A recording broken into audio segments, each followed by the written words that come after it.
Welcome to Meet, Act, and Part, a Masonic podcast hosted by Midnight Freemasons Greg Knott, Darin Larners, Todd Creason, and Bill Hostler.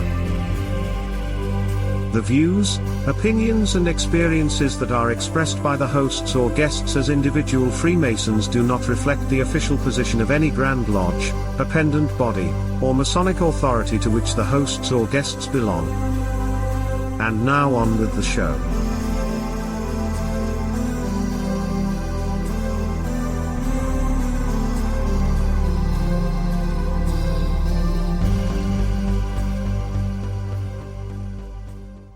Hello, everybody, and welcome to another exciting episode of Meet, Act, and Part. Hey, this is episode number 60. I can't believe it. We made it to 60. So anyway, we're your co-hosts.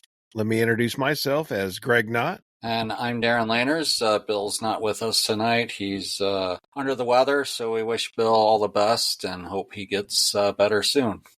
Absolutely, Bill. Hope you're getting better as you listen to this. And, of course, we wish you all the good health here to end 2023. So, can't believe we're at the end of 2023, and it seems maybe kind of appropriate. The topic we're going to cover tonight is magic. And Darin and I were talking about this the other day, and I said, we ought to do a show on magic. And we'll get into a little bit about how that even came up. But magic can mean a lot of things, and we always say this is a magical time of year. And so, we can discuss meanings of that, magic and related to degrees and Freemasonry, and Darin's done a lot of work and study in this area, so it's really a great topic that I'll be interviewing him as much as anything on this, because it's not a lot of things I've delved deep into. But how we came on this was Darin and I were at our Shrine Club meeting the other night, and we had a magician. And Dave, who's one of our fellow Masons and Shriners, is also a magician on the side. And he just did a very short show, and he did a great job. And the kids and the adults, we were all like, wow. I mean, it's just funny what you can do with magic. But as Darin and I were having a side discussion, I said, we ought to do this next episode on magic. And it's something that's always intrigued me.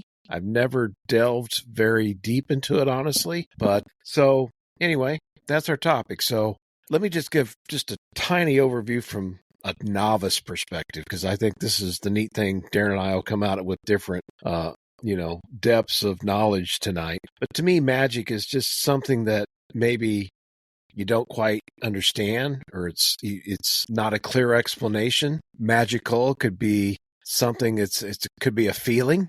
It feels like magic, or it feels, magical. Of course, we always hear growing up, we'd all go to the Magic Kingdom down in Florida. And I guess magic in a way is a transformational maybe feeling or experience. But let me stop there. And so, Darin, there's a little bit of what I know or don't know about magic. But how would you just introduce the topic of magic in general, and then we can delve into it from a Masonic perspective? Sure. So I think it's important to differentiate at the beginning of this that there's kind of two kind of definitions of or ideas behind magic. So you have like stage illusion, which is, sleight of hand and card tricks, pulling a bunny out of a hat, the stuff that Dave was performing the other day. That's usually spelled, classically with the C at the end. So MAGIC.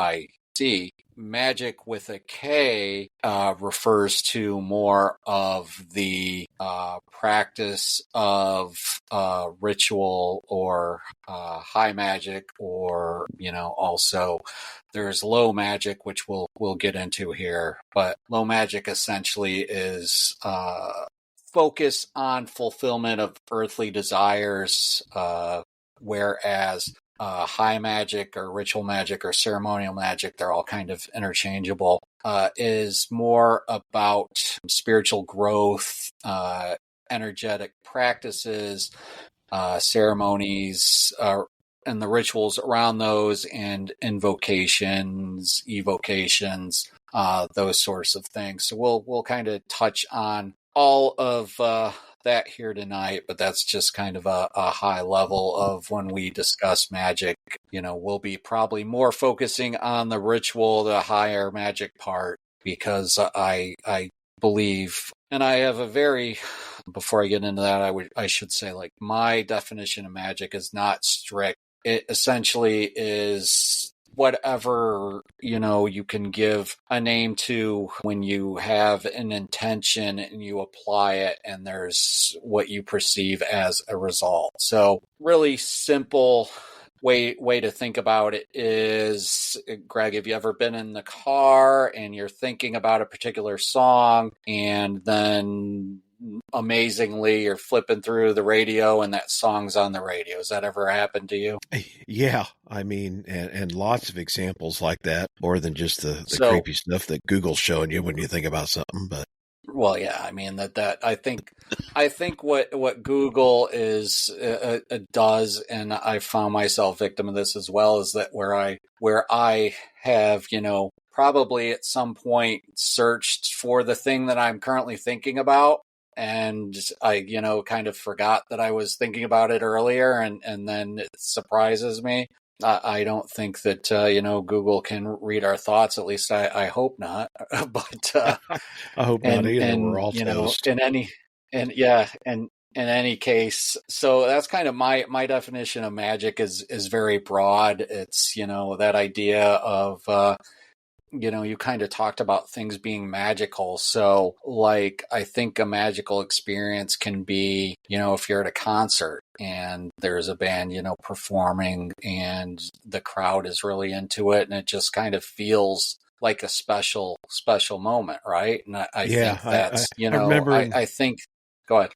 Oh, I was going to say, related. I remember 1994, the Eagles had gotten back together, and a group of us went to the Riverport Theater in St. Louis area and saw them. And we had 5th, 6th, 7th row seats, so we were right front and center. And I'd never heard them live because, of course, they'd just gotten back together. And I just remember that feeling leaving there was just, because I'd always wanted to see them in concert, because through high school, of course, all you listened to was, cassette tapes or later CDs of them. But yeah, you're right. It was that magic feeling, that it's almost like it puts you on a different plane leaving there.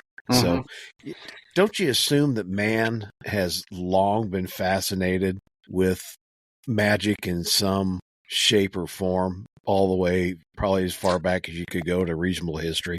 Yeah, honestly, I think magic was probably the first form of religion. I think that, you can find even the anthropologists are, with their studies of, Cro-Magnon man or Neanderthals, or, kind of the species that were very closely related to humans. You see kind of this idea of something spiritual or some form of, magic, or, just bearing trinkets with their deceased, and the idea that, they had some sort of rites, for death, and call it magic, call it religion. I think they're kind of intertwined, although, I think that magic is very steeped in religion.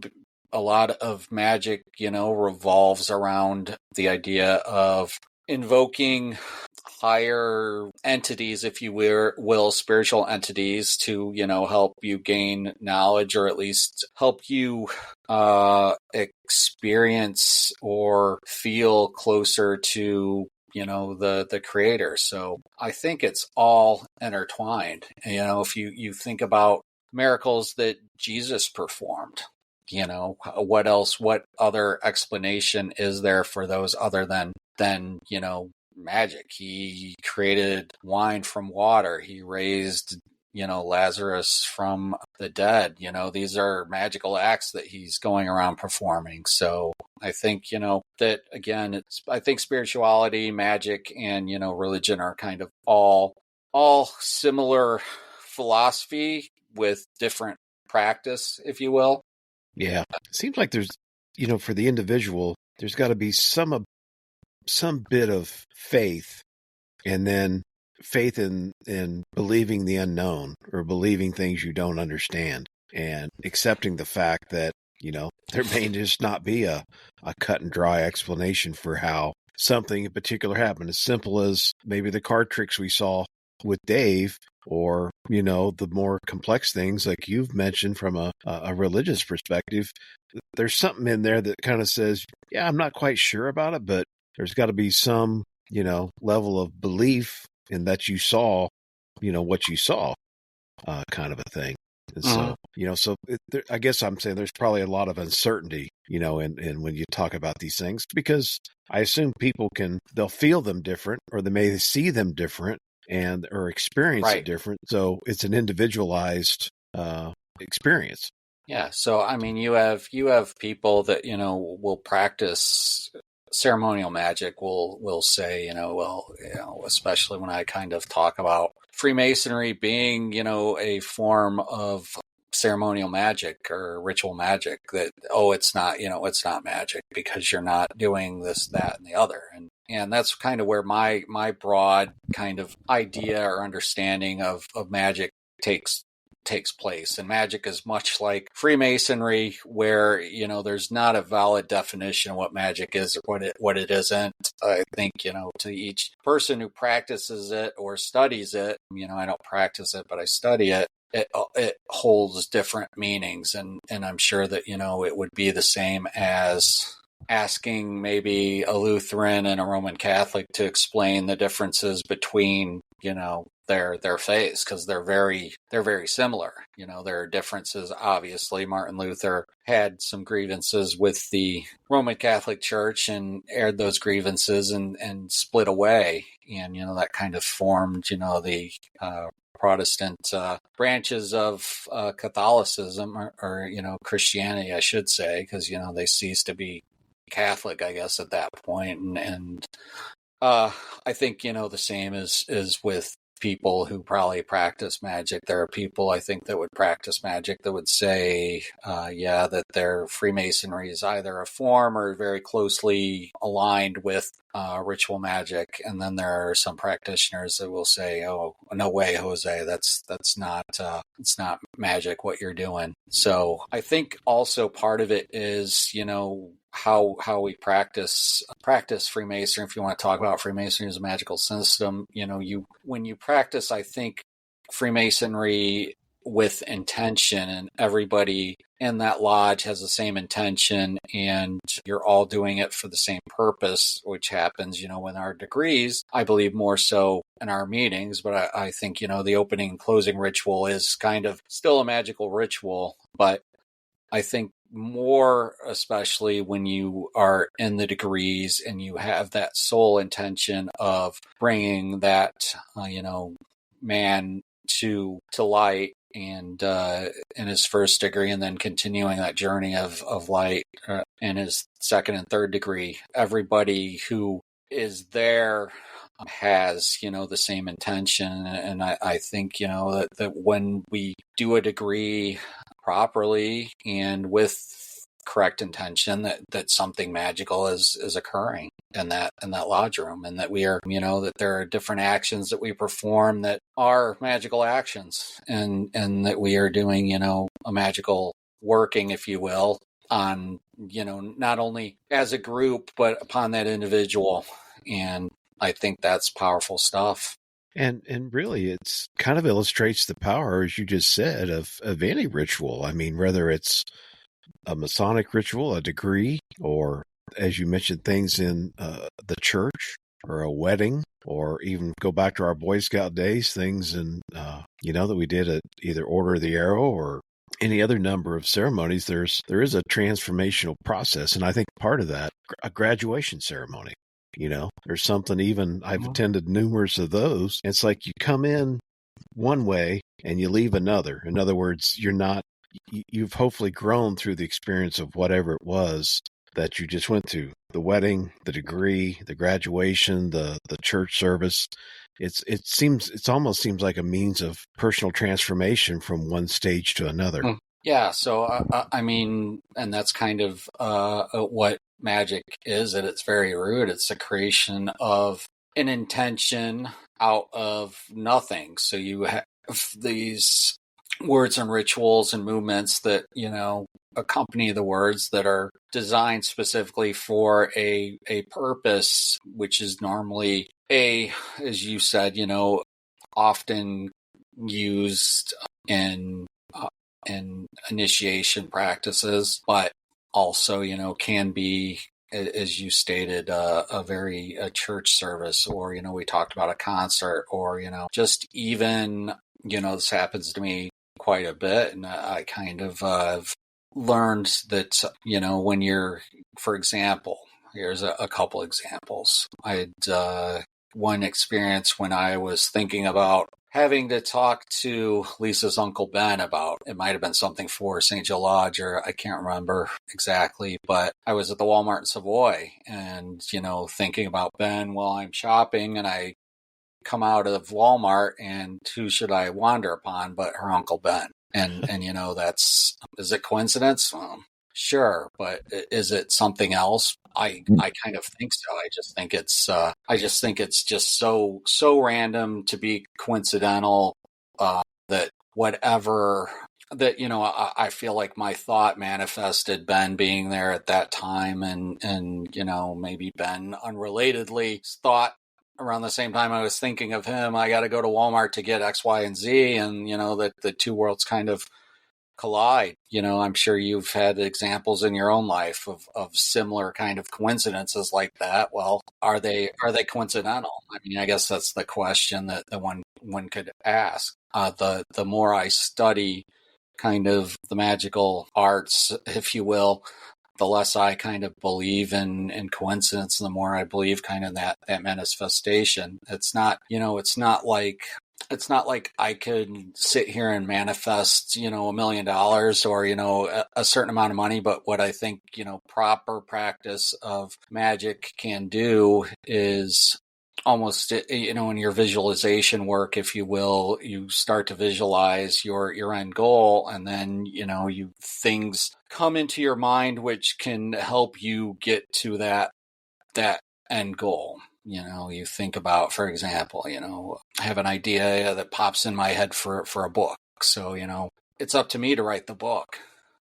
My belief is that these things aren't, that we write off kind of as coincidental, may not be. I think that the universe is kind of a living entity itself, and that we all are interconnected in this universe. And, these are the lessons that the prophets taught, and why we need to be nice to each other and love each other, because we're all kind of part of the creator, part of the universe, and that we need to, treat each other as such. I think that if we could get people to understand that we all have a divine spark within us, that we are all, part of God's creation, or however you define God, I think that there might be, one would hope there'd be less violence and less evil in the world, but. So, I mean, again, I think I agree with you. I do think people are interconnected more than we all probably realize. I think, again, magic, and however, again, there can several definitions of it, but I think it is a means of trying to help explain or help understand some of those interconnectedness that we do share. And it's, again, I go back to that means of transformation from one thing to the other, and I don't, I mean that just in the simplest of terms. Yeah, I guess this is why it's so hard to just, I looked up a Wikipedia definition, and of course they're all over the map, just because there's so many potential meanings that it has. And, but, again, coming back to the Masonic ritual, there is a feeling, especially when you're first coming into the lodge as the entered apprentice, where you don't really know what to expect. And I think most of us would agree that when you leave those degrees, you're still not exactly sure what happened, or what all the words meant, or what all the, the ceremonies meant. But you went through something. And of course, by the end of the third degree, you've really, I think, people, you've seen it. They're really appreciative of, and somewhat, and short for words on what they did experience. And I think it's only over time that as you see the degrees as a non-candidate, that you start to begin to slowly grasp what it means. And I've seen 15 years worth, and I'm still not sure I fully have that as all the understanding that I want to have, because I learn more, even just in the 3 degrees, even though I've heard the words before. It seems like I may hear them differently from one time to the next, especially in the lectures and as you pick up on things, and maybe life experiences help transform your own understanding of, quote, what the magical effect is from, 1 degree to the next, or even from one certain age where we are to the next, because I think that's maybe just personal growth, but I don't know. I keep getting things out of them. So is that magic? Sure. In my mind, it is magical to me to keep learning. But, so I guess that's the thing too, is that as you grow, learn, experience different things, your understanding and how you define these things, I think, progress and change over time as well. Mm-hmm. And I think, when you really start to look and dissect the ritual as we currently have it, and, the floor work, obviously that differs by jurisdiction, but the purpose, the intention is there in all the ritual. But, what I think one of the things that, I think that we also need to think about as Freemasons is that when we are all there in the same room and we have the same intention and we're doing this intentional work in our lodges, that there's power. You kind of touched on how you've witnessed it, and you observe or you feel different things through watching the degree or participating in it and helping confer a degree. And I think, that what we're touching on is this idea of this, it's called an egregore, which essentially egregore is a form of, for lack of a better term, it can be negative, it can be positive, magical kind of energy or entity. And that in our lodges, that when we kind of are intentional in our degree work, everybody's on the same page. Everybody is, kind of purified their hearts, and they're really, really intent on giving this candidate the best degree that they can give them. That, we're creating this positive force or energy that can help, kind of give a vibrancy, if you will, to a lodge. And I think that, we have to think about Freemasonry kind of in this mindset of, well, what happens when we don't do this? Why are lodges closing? Well, they're not bringing in guys. They're probably reading the ritual from a book, or not, really intentional about the ritual. They're, probably not guarding the lodge room from the outside world, and these are all kind of things that should be happening in order to create a positive egregore. And when we're not creating positive egregore, we're creating a negative one. And, the positive egregore, they love all that positive love and energy that you're given in a well-intentioned degree. But if you stop feeding it, or on the flip side, if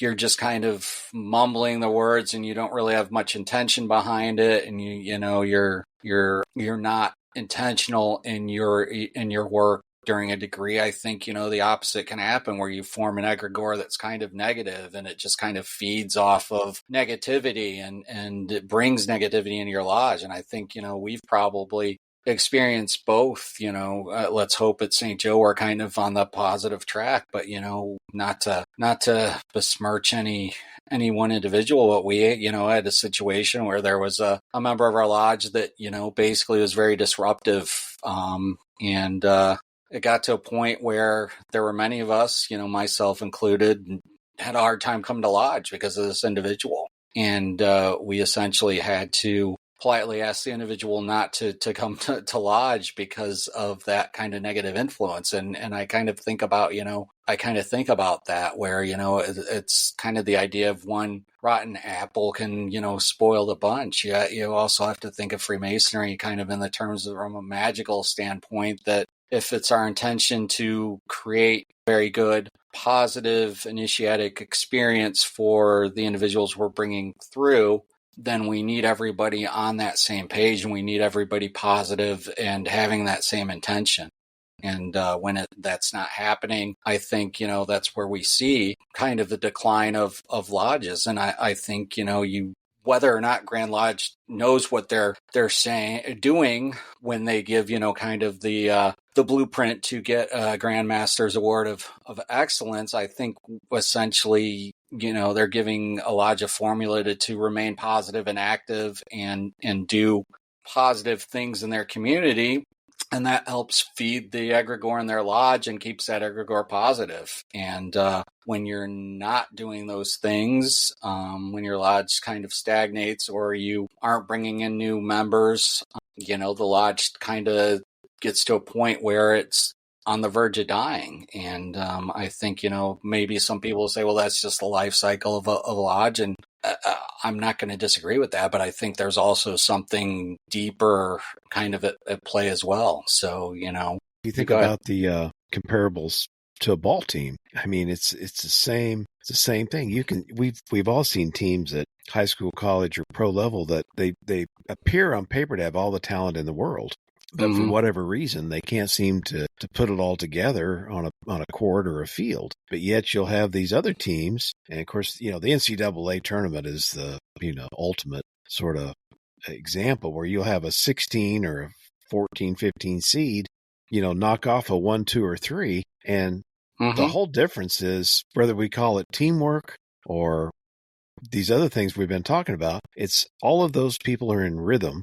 They have a common goal, and they're feeding off the feeling of each other, and really do they've got talent. But I think it's the same thing, Darin, that you're using the analogy with the degree. We've seen flat degrees. All the words have been said, the same words that could be said, like on a Monday night, and we leave there. It's like, well, God, that just wasn't very good. And you can go the very next night, and the thing it just seems magical. I mean, it's just funny because I think one of your points was how we feed off each other. And, here's something I was thinking about. Why would I join the lodge? And I think, well, let me give you a good example. We had an inquiry at Ogden lately, and this inquirer said he wants to be part of a team, part of a brotherhood. And, how do you achieve that? Well, it's that feeling that you're going to leave with a good degree and you're working towards a common goal or, a common success factor that you're trying to achieve. And it's like all of those things need to come together, or to your point, Darin, the lodge falls flat and it starts to go backwards. And we've seen it. And it is a lot like a ball team. The coach is continually, trying to do things. God, of course, you and I have seen it with the University of Illinois ball teams for decades. You'll have those ones that seem to have had all the talent, just can't put it together. But yet, again, you'll have these other ones that maybe they're not the rock stars, but they seem to be putting it all on the same page because through teamwork, and I think that's based on those feelings that they, get to succeed and want to, help each other get better. And, to me, that's sort of an intangible benefit you get out of being in a Masonic lodge, is that teammate and camaraderie piece that you can take not only if you're successful in the lodge, but take it into, your career or your family. So that's, to me, it's a very valuable piece of the puzzle that I hadn't really thought about until we got into this kind of a discussion. But is that magic? Yeah, I think so.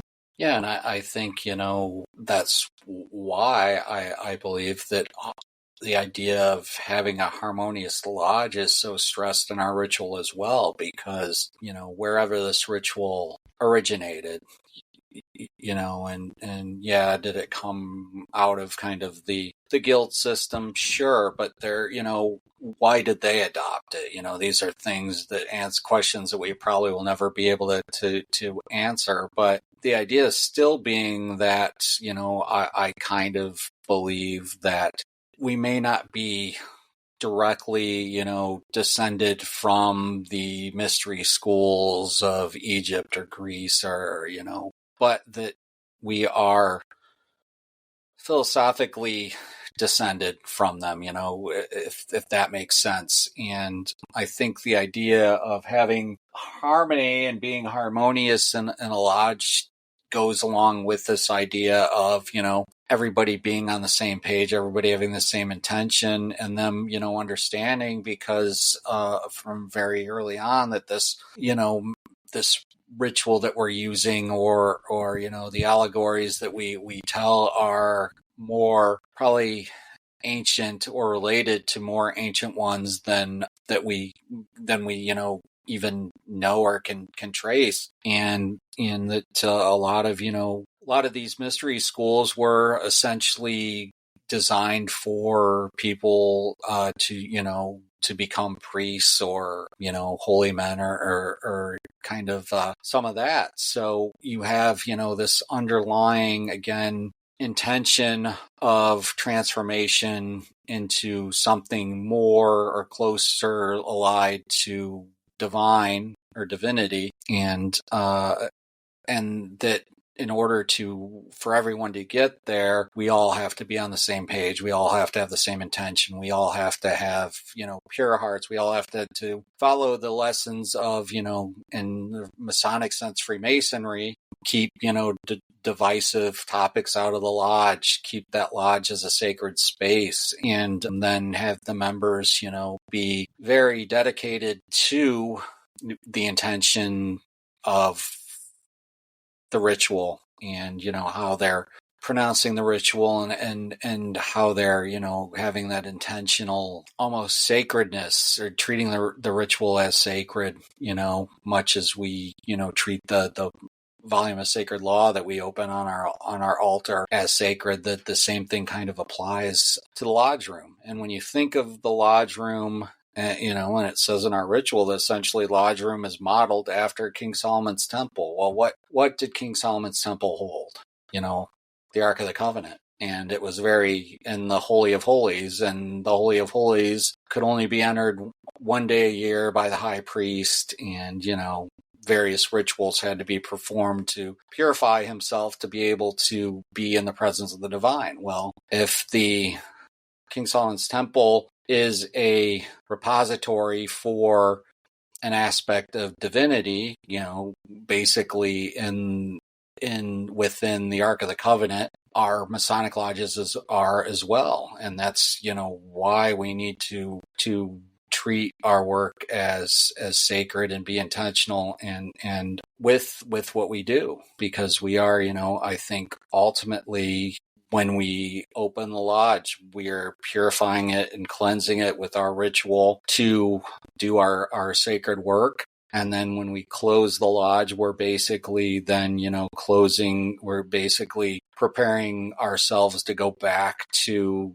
the profane world. But while we're in that space, we make it sacred with our ritual and our intention. And when we do it properly, I think that the transformative experiences of our degrees, or even some of the better meetings we've had, or when we've had really good education that has kind of been thought-provoking, all these things are able to take place in that sacred space. But when we aren't intentional, when we just kind of half-ass it and just kind of, go through the motions, if you will, well, we're probably not going to have a good degree or meeting, because our minds, our hearts aren't there. So, that's where I think, if the listeners take away one thing, it's just to, have that intention, have that purity of heart, and think of what we're doing as something higher or more, sacred or divine than you might normally think of it. So, a few things that come to mind as you described all that. One is you use the word repository, and that's sprinkled in the ritual, in various degrees, not just the first 3 degrees, but repository in the sense of, we always talk about this ancient wisdom and ancient knowledge that's been passed down from one generation or one part of man to the next.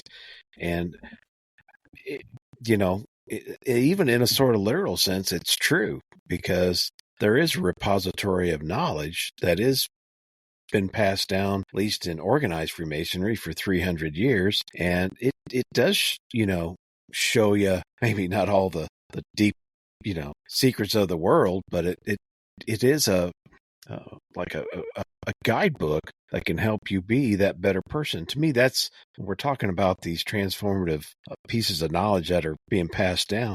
I think that's all part of it. It's not just all the esoteric pieces, even though you could argue maybe those are esoteric, but even from an applied standpoint, it's like we keep passing these down and keep using them. But it kind of leads to my next point or question. You can go through and have a great ritual, have it letter perfect. Everybody leaves there with a good feeling that you did a good job on the work. But, and this is where, of course, why we have podcasts and other things. How do you dig into it deeper, from an educational or study standpoint? And this is sort of a loaded question, but I mean, don't you think you got to peel that onion back just a little bit more, even if you've memorized the lecture? But for the members in the room to get to even that next level of deeper understanding, they're going to have to study it. And I think you mentioned, having an educational piece where we can get into having some of these discussions. To me, that's like the next level of the magic or the transformation. Yeah, and you're obviously, I think, going to have, I think the lodges that are, for example, Space Novum up north. I went. I don't know if you know this, Greg, or I think you do know this. That our good friend Robert Johnson was elected master. My wife Lisa and I went up to their Feast of St. Andrews because they do their officer installation as part of that. As part of that feast, and it was a privilege and a pleasure for me to see RJ get installed as worshipful master of that lodge. But kind of to that point, all those guys up there are on the same mission or path. They're kind of lockstep with each other. And I think that you have various lodges where when that occurs, there's potential for very, very special things to happen. And that's not to take away from kind of our ragtag bunch down here that does the degree work in that, but it all, I think, boils down to having the membership of your particular lodge to understand that there's something more, for lack of a better word, spiritual about what we're doing, and that that we are kind of dealing with the energy practice, I guess, if you will, that some of our membership just is not aware of, or doesn't want to be aware of, or doesn't really care. They go in, and that's kind of where we have to separate Freemasonry from magic, is that when that magic is you being intentional, you having the intention of giving birth to this new candidate and giving him a mystical experience and the degree. And when you're all on the same page in doing that, I think it's more not only beneficial to that candidate, but I also think beneficial to those individuals, because they really, everybody again kind of experiences that together. And that's, when we were talking about earlier, the really good degrees versus the degrees you come out of when, it's just kind of flat. I think that's a perfect example. When you're in a very moving degree and you come out and you're, wow, that's a great degree. Everybody did great work. The candidate really seemed to move, that you successfully did a magical working. But again, on the same side, when you don't have the intention, when your heart's not in it, when I won't say but the collective heart isn't in it, or somebody's just there going through the motions and not really having that intention, that kind of will throw off the degree. And that's again, I think I'm going to hammer home this idea of intention, that's the mindset that if we wanted to really, really have that kind of deeper spiritual experience in our degrees, that's the mindset everybody has to have. Because if it's not there, I feel like if one person doesn't have it, it's not going to happen. Just because, that it's got to be everybody, again, that team working together towards that goal. And if you've got a team in the NCAA tournament and you got a player whose heart's not there, what's probably going to happen? He's probably not going to perform well. You're probably going to lose that game. I think the same applies here, where, you have to have, everybody has to have the same mindset, if you will. How do you think leadership impacts this? I mean, all of these, again, going to the ball game analogy, and we've seen it many times. There could be that special coach or that special player. They seem to have an almost charismatic, air about them, that they can come in, and that starts affecting the others in a positive way that helps them put the team together that perform at these high levels that we're talking about. Or maybe it doesn't even have to be the master of a lodge. There can be somebody that's just that leader within the group that kind of helps set that tone that others, in some ways, they want to emulate, some ways they want to be a part of, some ways they may not want to let somebody down, some ways they're excited by the energy that person brings. So leadership is probably, and I don't say it is probably, I think it is also a vital part of this. If you look at it from a spiritual standpoint, some of the great churches have, there's great leadership in some of those churches that have these transformational experiences for people. And I can also see, we've had masters of lodges that, man, they just really put it together and the lodge is growing and all this. And then sometimes after they're done, that leadership element is missed. And so I guess, what do you think, how important is the leadership aspect in some of these things we're talking about? Well, I think that's important as well, because, if you have a master who is kind of gone through the line, but really just kind of is doing it maybe for more, I don't know, selfish reasons, if you will, I think the lodge will suffer. The effective leaders that you see normally are, again, the ones that lead by example, that are collaborative, that are communicative, and, kind of get everybody to buy into their vision, right?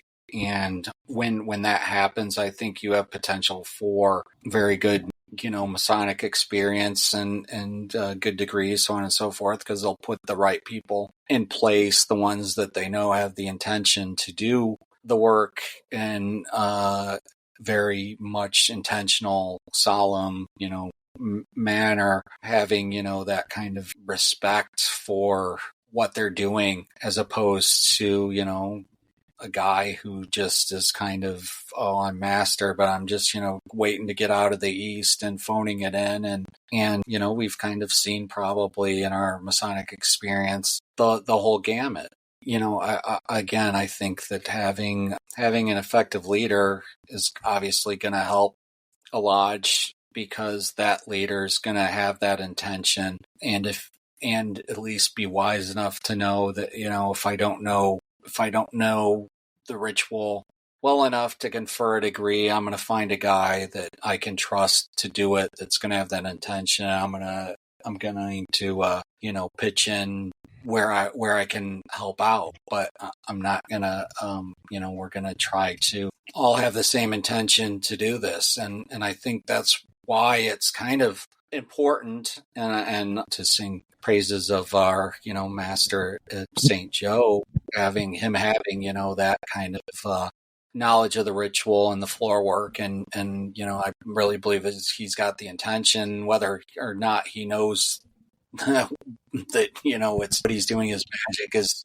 inconsequential in my point of view, because, he's doing it for the right reasons. And he's also trying to get the lodge to buy in and do the work so we can all grow together and, learn together and give our candidates a very good initiatic experience. And I think, that's kind of where, the saying, what is it? Teamwork makes the dream work.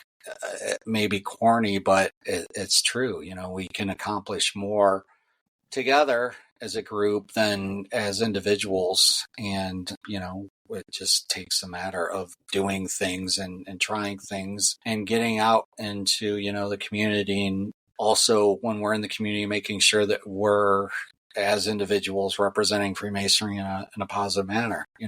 Case in point, just short segue, but the night of RJ's installation, I got back and had gotten back to the car, and I forgot something, or got back to the room at the hotel, forgot something in the car. So I was coming back into the lobby, and the clerk, had inquired as to why I was dressed up. And I explained, I'm a Freemason, a good friend of mine was installed as master of his lodge. And, he relayed to me kind of some of his personal history, and that he had a great-grandfather, grandfather was a Mason, and had somehow encountered a Mason and brought that up. And the Mason replied to him, well, that doesn't mean you can be a member.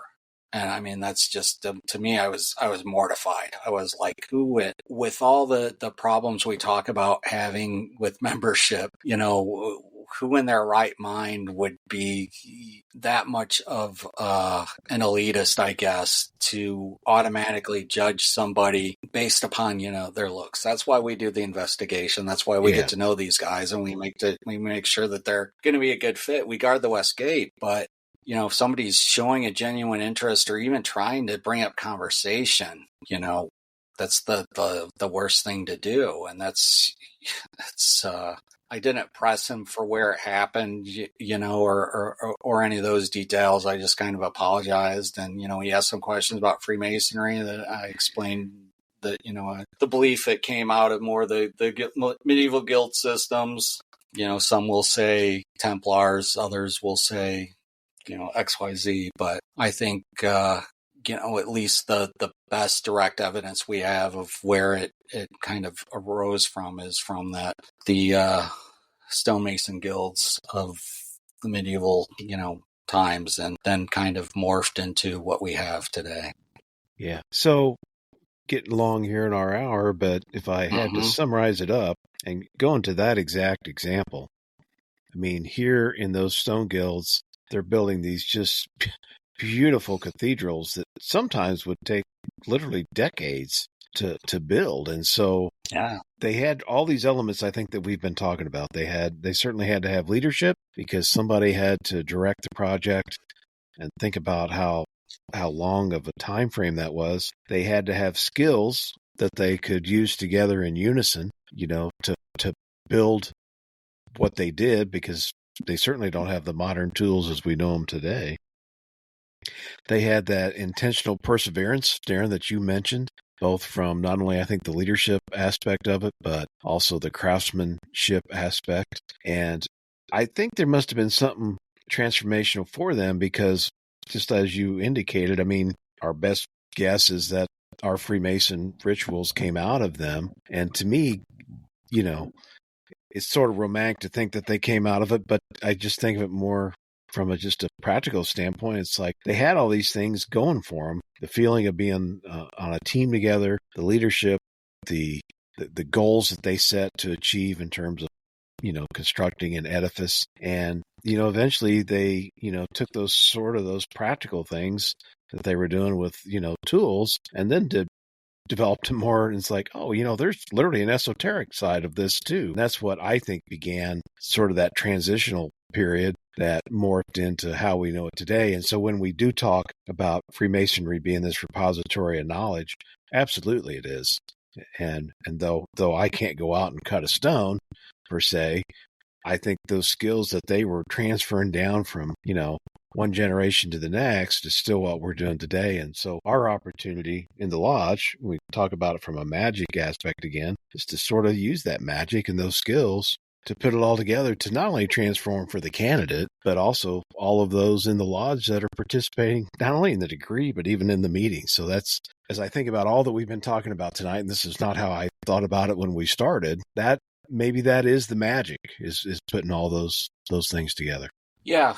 Again, I think it's, just having that intention of creating that very moving experience for, if it's a stated meeting for yourself and your brothers in that lodge room, or if it's a degree not only for the candidate, but also for yourself, to your point, and we can maybe, as an offshoot, I have talked about in some of my articles in the Midnight Freemasons about how, the guilds weren't just a guild. They were, a school. They taught men to, do mathematics, geometry.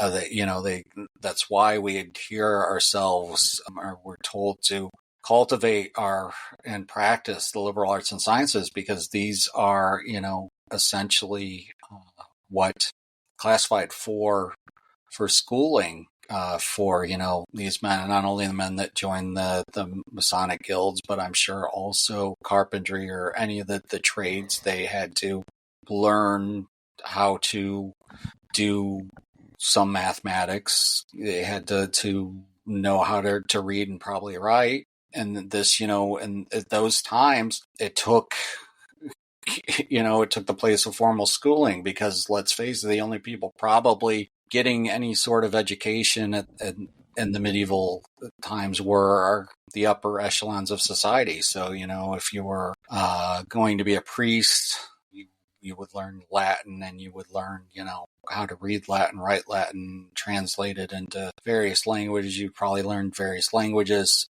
And this, took the place of formal schooling. The idea of, really kind of standardized education or formal schooling is relatively new concept, if you think about it in the history of the world.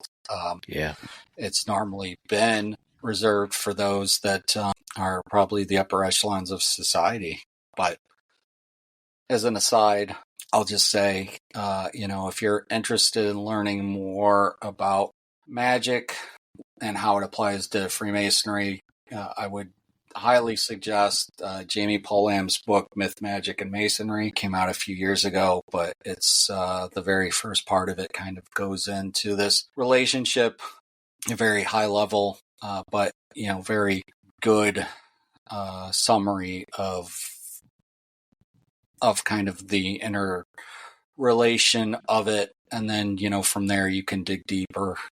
But if you're interested in just kind of a very layman's introduction to kind of high magic or ceremonial magic, I would say Damien Eccles' High Magic's probably a very good book, very user-friendly for those who are, not familiar with what kind of magic is. Damien Eccles was if you remember this case, there's been multiple documentaries about it, but this case in Arkansas where there were these 3 teens that were kind of sentenced with circumstantial evidence regarding the killing of one of their peers, and ended up, these guys got on death row and eventually were pardoned, and Damien was one of these 3, and it was part of the whole satanic panic of the 80s. He was, they played Dungeons and Dragons. Damien was kind of practicing magic at that point, ceremonial magic or high magic, and was just further evidence used to kind of railroad him. But he's, now out free along with his comrades. I think they were freed in the early or mid 2000s, maybe a little later than that. But he wrote this book, I think in 2017, 18, High Magic, and he's come out with a few others, but just very high level, I would say layman's approach to if you want to start practicing some basic magical rituals that we, for brevity of time, didn't get into tonight. Maybe we'll address, kind of expand that relationship at a later date. But yeah, well, I've learned a lot just by talking this through, and I hope our listeners did too. I guess as we get to the into 2023, and I think we'll do another episode somewhere in the next few weeks, sort of recapping, but I just want to take this moment to thank Bill and Darin for all they do to make this podcast successful. If it had been just me, we wouldn't have got past episode 1, but Darin and Bill just do an excellent job. And as we get, into this holiday season, Christmas and Hanukkah and other things, and just want to wish everybody the best of all those holidays, and hope they can have a magical time, perhaps with their friends and family over these next few weeks. It can be stressful, but I think take some of those things we learn in Freemasonry and apply them, and it'll also help you get through these holidays as we get towards the end of the year. So I'll throw it to Darin, see if he's got any other closing comments. No, I think you summed it up perfectly. And again, thank you for your kind words towards myself, and I'll speak for Bill as well. But it's a team. I think that if it was left up to any one of us, we may not have gotten very far. But I think we all bring our unique talents to the podcast and our unique perspectives, and I think that's kind of what makes it work. And I hope the listeners, have plenty to think about after tonight's episode. And thanks again for listening, and happy holidays, as Greg said, to all of you. Yeah, thank you for listening, and we appreciate all of you, and we hope you'll come back soon and listen to another exciting episode of Meet, Act, and Part. Thank you for listening to Meet, Act, and Part. For more information about our show, visit our website at www.meetactandpart.com. While there, please consider supporting the show by sponsoring us on Patreon. Until we meet again, may we meet, act, and part.